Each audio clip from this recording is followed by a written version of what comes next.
चलिए, आज एक बहुत ही दिलचस्प आध्यात्मिक लेख को समझने की कोशिश करते हैं, जो हमें आत्मा के घर वापसी की यात्रा पर ले जाता है। तो तैयार हैं? आइए, इसकी गहराई में उतरते हैं। लेख की शुरुआत ही होती है इस सीधी और गहरी बात से, जो हमें एक पल रुककर सोचने पर मजबूर कर देती है। ये हमें याद दिलाता है कि घर लौटने का वक्त आ गया है, और इसकी पहली शर्त है अपने शरीर के एहसास को, इस देहभान को भूलना। तो आज के सफ़र में हम कुछ बहुत ही गहरे विषयों को छुएंगे।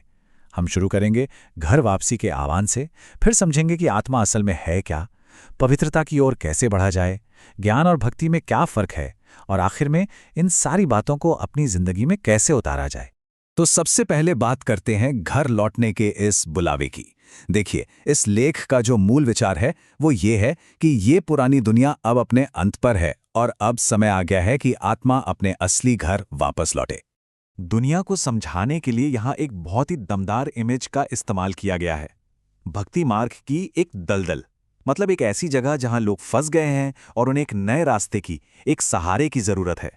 और इस यात्रा का जो सबसे पहला और सबसे जरूरी कदम बताया गया है वो है अशरीरी बनना। इसका सीधा सा मतलब है अपने शरीर के बोध से ऊपर उठना, ये महसूस करना कि हम सिर्फ ये शरीर नहीं हैं, बल्कि इससे कहीं ज्यादा कुछ और हैं। अच्छा, तो ये सारी यात्रा कौन कर रहा है? आत्मा। पर ये आत्मा है क्या चीज? चलिए देखते हैं कि ये लेख इसे कैसे परिभाषित करता है, जो इस पूरी कहानी का हीरो है। लेख के मुताबिक आत्मा कोई ऐसी चीज नहीं है जिसे हम देख या छू सकें। सोचिए, प्रकाश का एक बहुत ही छोटा, एक नन्हा सा बिंदु, जैसे आसमान में कोई तारा टिमटिमा रहा हो। देखिए, यहां आत्मा और शरीर का फर्क कितने अच्छे से समझाया गया है।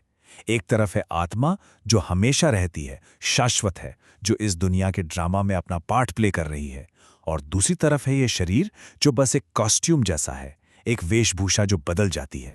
ये बात तो सच में हैरान करने वाली है। जरा सोचिए, एक नन्हे से सितारे जैसी आत्मा, और उसके अंदर 84 जन्मों का पूरा पार्ट रिकॉर्डेड है। यही आत्मा है जो सुख और दुख सब कुछ महसूस करती है। और तो और परमात्मा को भी एक आत्मा ही बताया गया है, पर फर्क ये है कि वो ज्ञान का सागर है, नॉलेजफुल है। ठीक है, तो हमने आत्मा को समझ लिया है। अब आगे बढ़ते हैं उस सफर की तरफ, उस प्रक्रिया की तरफ जो इस लेख का दिल है, और वो है आध्यात्मिक परिवर्तन। यहाँ दो बहुत जरूरी शब्द आते हैं, तमोप्रधान और सतोप्रधान। सीधी भाषा में कहें तो तमोप्रधान मतलब जब आत्मा मैली हो जाती है, अपनी चमक खो देती है, विकारी बन जाती है, और सतोप्रधान है उसकी ओरिजिनल, एकदम प्योर दिव्य स्टेट। तो ये पूरी जोनी है तमोप्रधान से वापस सतोप्रधान बनने की। तो सवाल ये है कि ये होगा कैसे? लेख में इसके लिए कुछ स्टेप्स बताए गए हैं। पहला, देह भान को भूलना। दूसरा, अपनी बुद्धि को पिता की याद से जोड़ना। और कहा जाता है कि यह याद एक आग की तरह है जो सारे पुराने पापों को जलाकर खाक कर देती है, और फिर आत्मा वापस अपनी ओरिजिनल प्योर फॉर्म में आ जाती है। चलिए, अब एक बहुत बड़े फर्क को समझते हैं जो इस लेख में बताया गया है, ज्ञान मार्ग और भक्ति मार्ग के बीच का फर्क।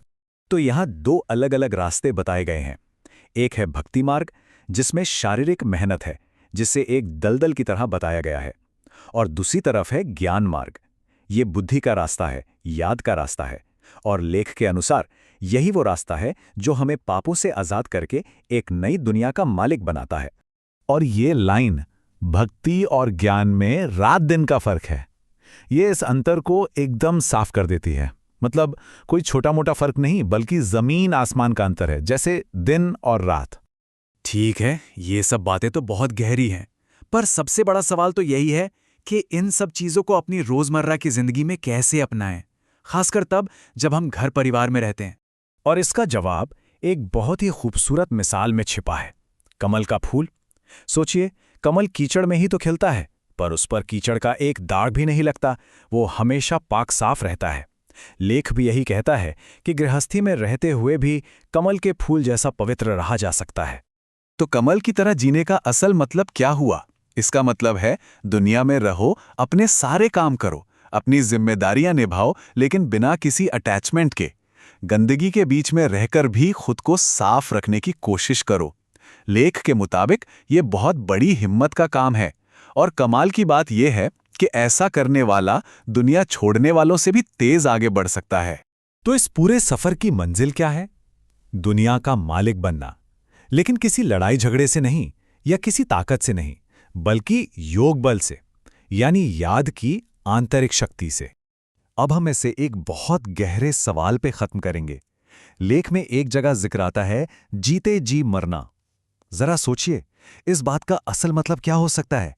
ये हमारे जीने के तरीके और खुद को देखने के नजरिए को कैसे पूरी तरह बदल सकता है? इस पर सोचिएगा जरूर।